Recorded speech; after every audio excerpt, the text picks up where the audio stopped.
There.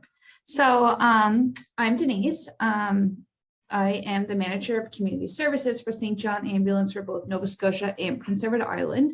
So I oversee all of the community service-based programming in those two provinces.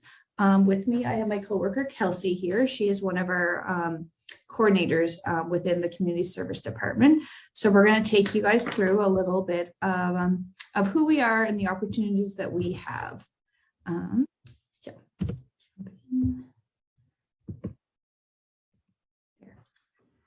So hi everyone. So we'll start with a little bit about who St. John Ambulance is. So a lot of people, when they first hear a name, they might think of us with our first aid training. So we do offer quite a few variations of first aid, CPR, mental health courses, babysitting, the whole kind of range. What a lot of people don't realize is that that is really only one side of us. So our funds from first aid courses, all of the revenue actually goes back into community outreach and volunteer programming. So those funds are used for charitable work in Canada and also around the world. So we actually have a history of close to 1,000 years, and that makes us one of the oldest humanitarian organizations in the world. So today our main focus is going to be kind of on two of our biggest volunteer-based programming, and that's the therapy dog program and the volunteer medical responder program. So the therapy dog program is always a popular program. It kind of sells itself. So basically within the two provinces, we have over 300 therapy dog teams, and they provide regular visitation to hospitals, senior homes, nursing homes, universities, airports, shelters, elementary schools. We're really popular in basically anywhere where someone might benefit from the unconditional love of the dog. And the program is really a good fit for anyone that loves dogs and has their own dog that has a nice demeanor and they think would be appropriate for going out to these settings. So just to be clear, like, we don't train therapy dogs. They are privately owned people's pets. That the owners kind of self-identify that they think the dog has a good demeanor and that they're really interested in giving back to the community. They kind of understand those therapeutic benefits of pets, or kind of across the field just want to go out and spend time with their dog and show it off to other people. As you can imagine, COVID was not very friendly to the therapy dog program because 2-3 years is a really long time in the lifespan of a dog. So ultimately throughout those 2-3 years, when there was all kinds of restrictions in place, the dogs weren't able to go out and visit, and a lot of them have kind of aged out of the program, have passed on, or just are really out of practice. So we are actively looking for new dogs and new handlers to go out into the community and provide those interventions on our behalf. Another part that we're really kind of up and coming with the therapy dog program is within elementary schools. We have a specific program called C-Spot Read, and it looks at enhancing the literacy levels of children. So basically it's a national program. We have books that the handler and the dog would take into schools or libraries. Sometimes we partner with community libraries as well.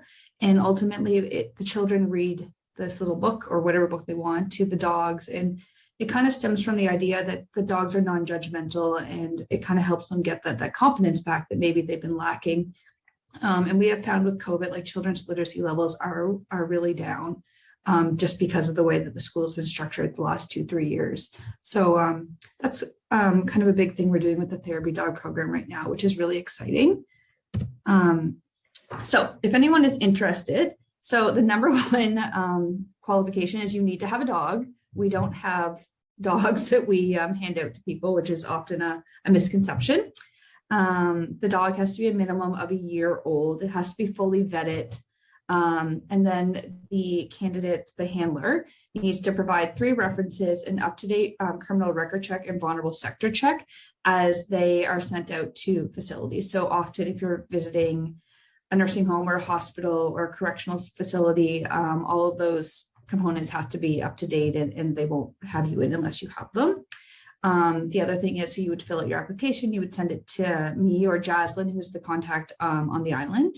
And ultimately, We have a fairly substantial wait list because we can only evaluate so many dogs at one time, and we need a minimum of 6 dogs to do an evaluation. So once we have that in an area, we're able to facilitate an evaluation. We do a pre-evaluation meeting just to make sure everybody is on the same page. And then we do an in-person evaluation, which would expose the dogs to different scenarios and experiences just to make sure that they are a good fit, because just like anything else, the dog has to be comfortable. We don't want to be forcing the dog to do something it doesn't enjoy. And by going through that evaluation, we're really looking for those components, making sure that they aren't aggressive. There's no dog on dog aggression. There's no human aggression, any of those kind of things. So that's one of our exciting, most popular programs. Here's some cute pictures. It's always a hit. Wherever they go, they're just such friendly faces. I'll hand it over to you for this one. Yeah, for sure. Yeah. And just one other quick note on the therapy dog program. I think we do have some dogs that do visit UPEI, but if you're looking to have those services of a therapy dog come in, whether it be with a society that you're part of at school, different weeks or special events going on, reach out, and that's certainly something we can try and provide as well. Yeah, very good point, Kelsey. Yeah, we're very predominant on like the Dalhousie campuses. They do puppy rooms and stuff during exam week, as well as like NSCCs for their wellness weeks and whatnot too. So yeah, if the university wants to have some dogs come and help the students alleviate stress, just reach out to us and we can make that happen. Yeah. So switching gears just a little bit, one of our other really popular programs is our volunteer medical responders. We have about 360 active volunteers across both provinces. So our volunteer medical responders go out to different community events, and they are there to provide first aid if any sort of emergency arises. So they attend quite a range of different events, whether it be sporting, cultural, just really anything that's going on within the community, we can be asked to attend. So it's a really great program for those that are interested in healthcare, having a medical background, that sort of thing, as it lets you gain and practice those skills. With that being said, no experience is required to join. The training is something that is fully provided by St. John Ambulance at no cost to the volunteer. So to start out, we have everyone trained with a minimum of standard first aid, and eventually everyone gets trained to an advanced medical first responder level. So yeah, like I said, great way to, one, get those first aid skills and then continuously get to practice them. And you get to meet lots of like-minded people, get out in the community, and provide a really valuable service. And it looks fantastic on a resume. Yes. So pretty similar application process. We do require an application with 3 references, the criminal record and vulnerable sector check. We do a really quick interview with the community services team or one member of the team. And it's really just an informal way to get to know you a little bit better, learn why you want to volunteer, and explain a bit more about the volunteer medical responder program. And then you get to attend a division meeting night where other volunteers meet and you do different training and just keep your skills fresh. And then you could sign up for upcoming community events. So here's some pictures of kind of the teams out and about at some of the different events that they go to. They are uniformed and identifiable. Yep. As I'm sure you're aware, the Canada Games are happening over on the island in the next few weeks.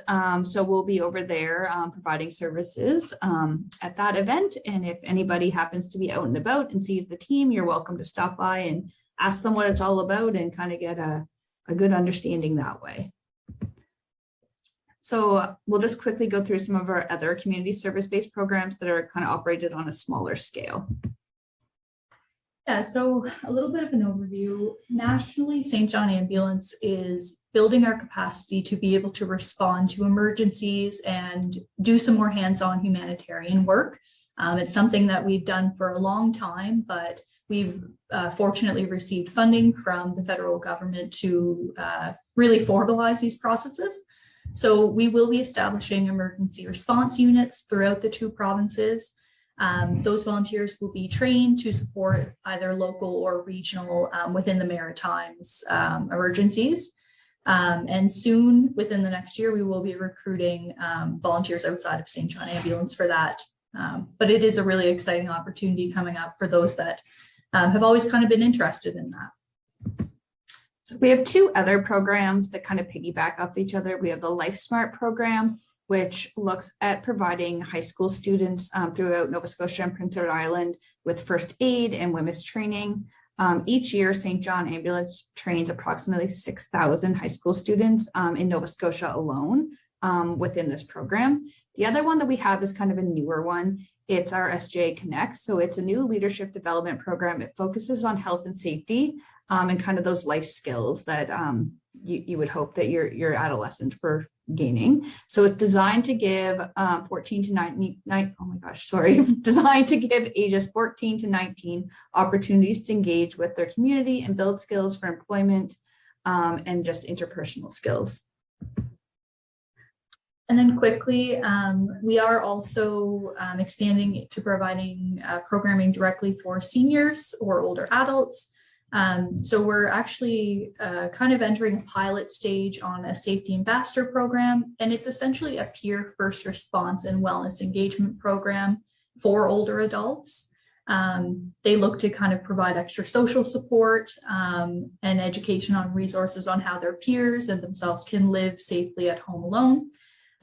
As I said, that will be a pilot, but we do hope to grow that to both provinces and look to involve people kind of all across all ages to help with that as well. As we identified, I'm Denise. I'm the manager of community services for both provinces. Kelsey is one of the community service coordinators.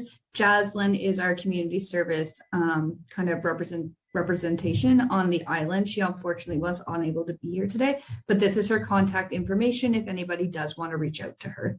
Yeah. So if you're interested in any of those programs, you can email her directly for the applications or any other questions. That's it for us today. Thanks for having us.